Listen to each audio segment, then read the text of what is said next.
Need numbrid on väga erinevad. Ja need numbrid on väga rahus.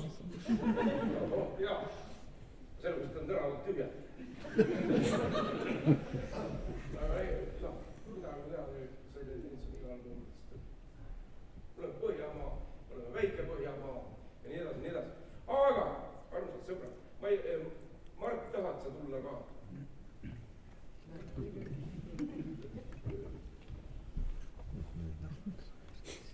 Eks ole, Mart on see mees, kelle kõrvale saatus mind paiskas, kui ma läksin teise klassi, olles jäänud istuma esimeses klassis.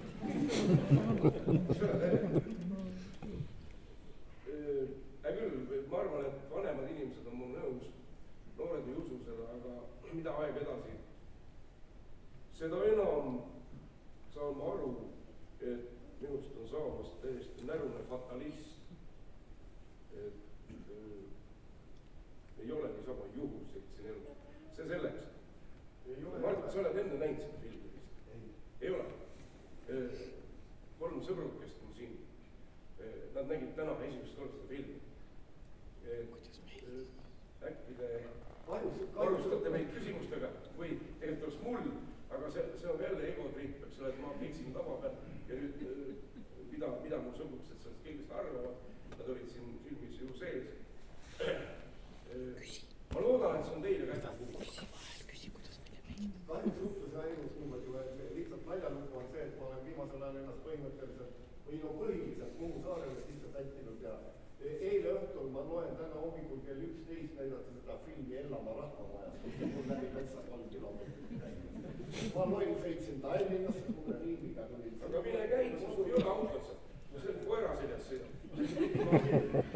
Ei ole, maailmas asi ei ole nii pikk midagi. Aga tegelikult ma tahtsin öelda, et jõle hea, et mõne inimese, Mardi nimetas seda tagasihoidlikult ise egotripiks, aga jõle hea, et mõne inimese elust on ikkagi nii palju jäädustatud või nii palju kõrvale pandud.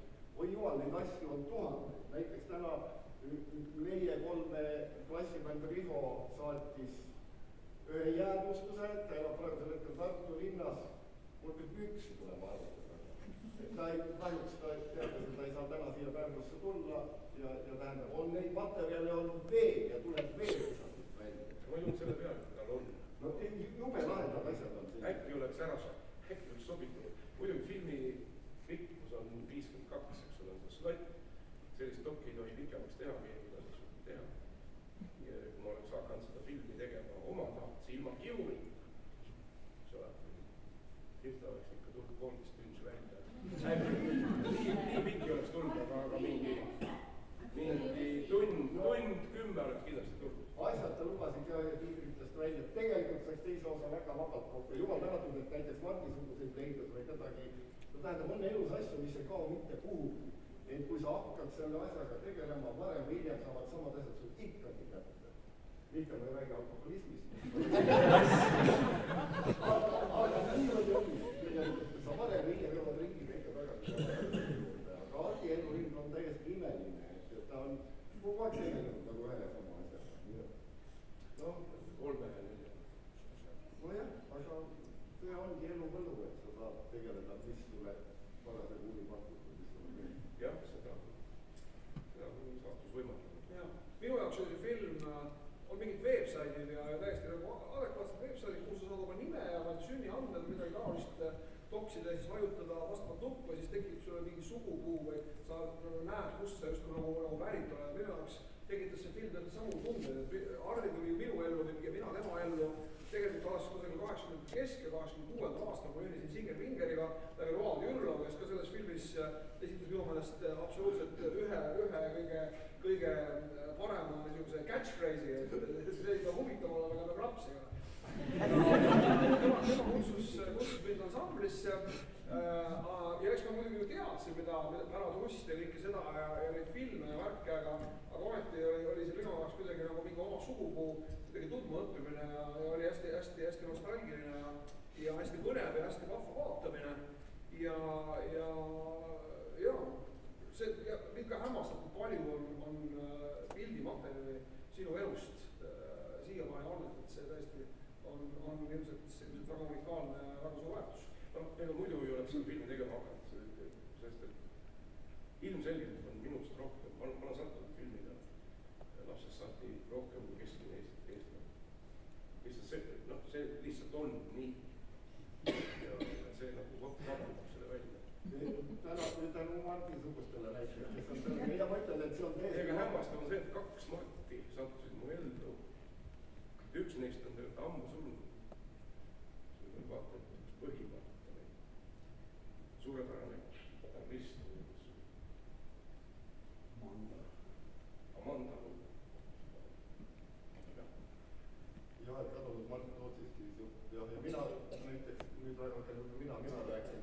Tähendab, vabandust väga, aga mina sattusin tegelikult 9. klassis, et sulle teega kokku. Ja täna see Riho, mis saatis selle video, ma vaatasin seda. Kõik on absoluutselt usutav. Kõik see Nõmme elu ja kõik see ja kõik see niimoodi natuke ülemängitud kaadrid ja kõik seda. Aga ma vaatan seda ja ühest asjast ma arvan, ma ei saa. Kuidas nii alt, nii laiade pükstega saavad poisid jalgpalli? Kuidas nii ilge, nii dysfunktsionaalse kostüümiga üldse saab käia?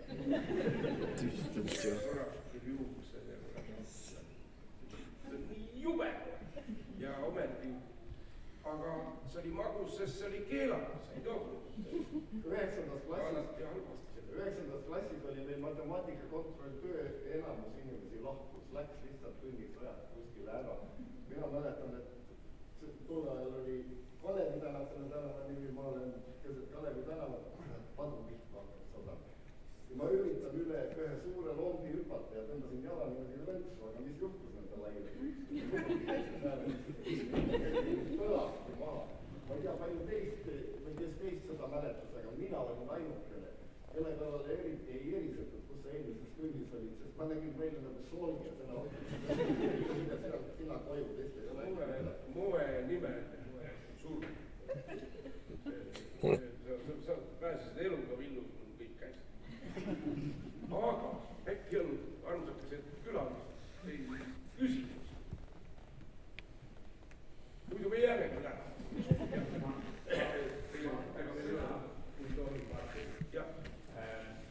Hääl publikust. Meie siin sinu lapsepõlve sõbrad Ragnar ja Andrus Ragi kindlasti ühineb minu mõttega. Tähendab, see on, mul pole ükski dokumentaarfilm nii südamesse pugenud kui see, mida on meil. Me tegime ühes filmis kaasa Ragnariga.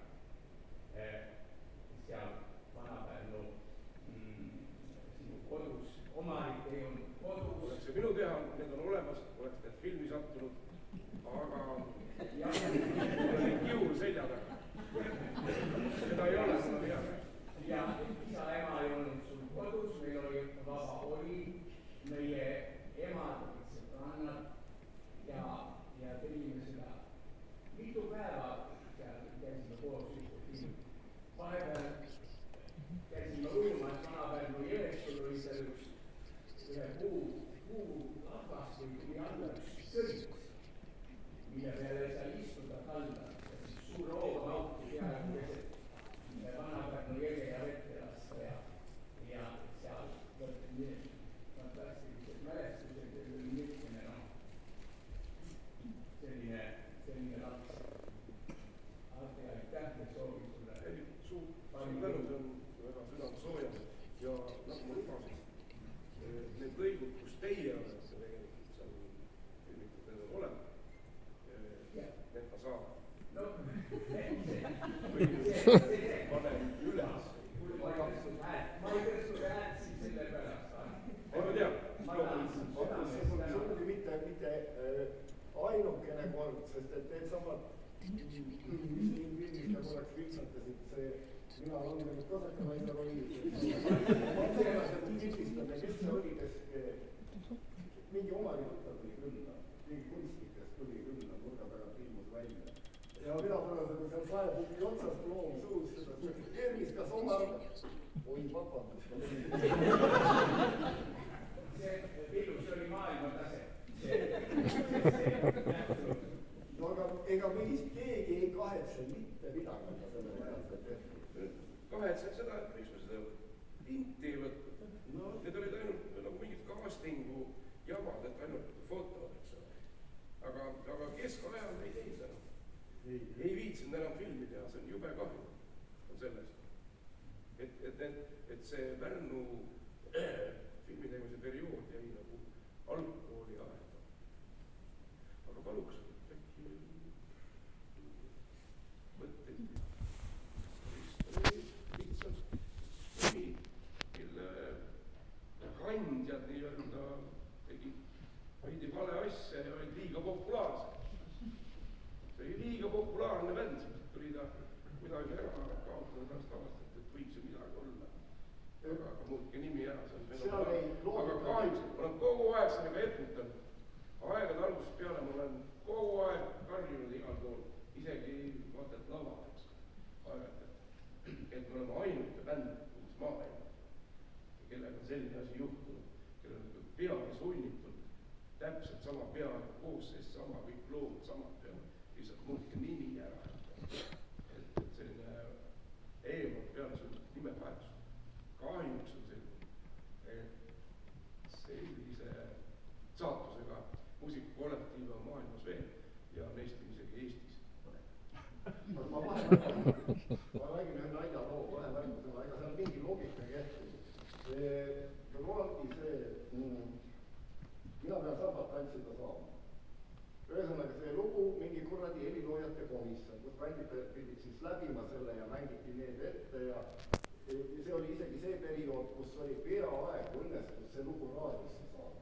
See oli lindistatud. Mängiti lindistus ja heliloojate liidu keldri puhvetis mängiti neid ette. Roald ütleb mulle, et Villu, et tule kaasa, et äkki tekib seal mingi jama, igaks juhuks tule kaasa. Mina lähen sinna kaasa, aga see ei olnud, mis oli kuradi see sünoonik, kes kõike keelas ja läsis. Ja seal oli keegi asendaja. Tema oli vist haigeks jäänud ja keegi, ühesõnaga mingi parteifunktsionär oli saadetud sinna, kes peaks seda lugu hindama seda. Nii kui see lugu kõlas, eks ole, mehe nägu läks väga hapuks, sa ütles, see olete küll, et Possanova ära mind. Te olete, lähete nüüd vanainimeste kallale ka, jah. Ta läks nii leidnud. Ega tema ei teadnud, et mina juhuslikult selle sõnade autor olen. Ühesõnaga, tuleb vaheaeg ja hakati teise värita kuulama. Mina vist ega ma eriti vaikselt ka ei olnud. Vaheajal lähen ja ütlen, et vabandust seltsimees, kas tohib teid kõnetada korraks? Nii julgelt läksid? Jah, mõtlesin nagu julge hundi ja rind on lasmal. Vaadake, ma tahaks teie tähelepanu juhtida, et te rääkisite nagu halvasti sellest, mis see ansambel, mul tuli nii meelde, vot selle, no see, mis kõlaski hiljaaegu sellest Postanovast, aga minu meelest on see tore, et noored peavad selle vanainimeste muusikat meeles ja et see meile nii hinge läheb ja mina näen siin küll ühte teatud positiivset iva, et uskuge mind, nad seda ikka täiesti tõsiselt tegid, ei ole siin mingit mõnitud. Lõpeb see üritus ära ja siis öeldakse selle. Hea küll, me mõtlesime vahepeal ümber, et las see lugu siis ikkagi, et see kõlbab küll, jah. Siis vahel tuleb täiesti ka rinnaga peale. Jube kahju, mul on sellest tõsiselt kahju. See film jääb ju alles ja tulevased noored põlvkonnad võib-olla vaatavad seda võib-olla koolitunnist, eks ole, nõukaja. Mine tea. Ja mul on tõsiselt kahju, mul oli skeem välja mõeldud, kuidas see siia filmi sisse panna. Et siit on välja jäänud üks fenomenaalne näiteks. Nüüd on palju, enam asju ongi välja jäänud. Aga üks moment, seesama seondub sellesama jutuga, oli see, et kui turist oli teinud umbes 3 lugu, lind ühenestasid raadio, jah, siin veel ei olnud raadiomajas ja 2 Heliloojate liidus, 2 kohta oligi tol ajal, kus üldse sai lindistada korralikult ja meil oli mingi 3 lugu ala ja siis me hakkasime tegema seda kitsast kinni. Ja ärme unusta,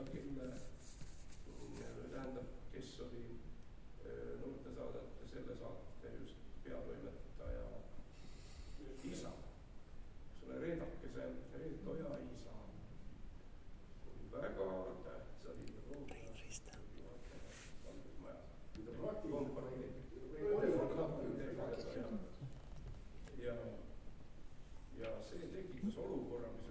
see on niivõrd magus näide sellest debiilsest Nõukogude skisofreeniast, ideoloogilisest skisofreeniast, et need kaks maja on tänapäevani kõrvuti seal, uut pole suudetud ehitada, on ETV ja Eesti Raadio, eks ole. Reits oli täna jooksnud vahet. Ja need 3 lugu olid meil siis seal raadiofonoteegis, olid erifondis. Neid ei tohtinud isegi vaadata, rääkimata nende raadios et raadios lastakse neid lugusid. Ja samal ajal tegime teles kitsast kinna. Televisioon muide palju võimsam meedia kui raadio, sest see on ka pilt, mis on olulisem kui 1000 sõna, nagu teate. Propaganda pasunana on tele ületamatu. Ja teles, palun väga, nägite seesama Pirita rannas filmitud Ära jahtu. Ja teisedki need turistilood lihtsalt telest tuli koos pildiga. Raadios olid nad keelatud. Jume kahju seda pildi sisse. Nii palju veel teegitaguseid, kui järgi äärmad aastatega läinud tegelikult siin. Mul on ära läinud. Ei, no pildis ei saa ju teie absoluutselt aru, Pirita rannas võetud ja kõik see, kus ta istub. See oli jaanuarikuu, ja see oli lumi, mitte viina. Ja mis on kõige valusam, sealt absoluutselt ei paista, mis ajastus, kuidas sa teed. Ja sealt ei tule augu suust. Ei, no protest jätnud välja. See kõik oli külmetasem ja tühja. Ja see on muuseas, ma võin öelda, Nõukogude ajal filmis oli see täiesti tavaline, ma ei hakka nimesid nimetama, aga kui näitleja tegi ikkagi, sai, ilmselt toodi sulle viin küll kätte. Aga mina mäletan seda asja, kui esimest korda, mida minu silmad, et teles ka selline asi, et keegi tõi kusagil pudeli viina Vestel. Et selle peale seda salvestust, et saaks sisse rebida, sest oli tõesti ma ei tea, -20 või midagi, päevad olid sellel ajal vägev. Igaks juhuks toodi kusagilt ära. Paisku ajast tagasi nad on Margitust küsida, mida ma pärast intiimses olukorras muidugi küsiks. Aga siin on üsna, just nimelt intiimsed perepidudeks. Ja ma olen jube õnnelik, et Mart lubas mul need jupid sisse panna, see on fantastiline kihv. Ühes väikses Hruštšova korteris on selline, mingi sünnitanud. Et sinu arusatud sugulased, kes seal pildis on elus ilmselt suures osas. Nad on seda näinud. Jaa, aga neid ei ole. Ei. Too.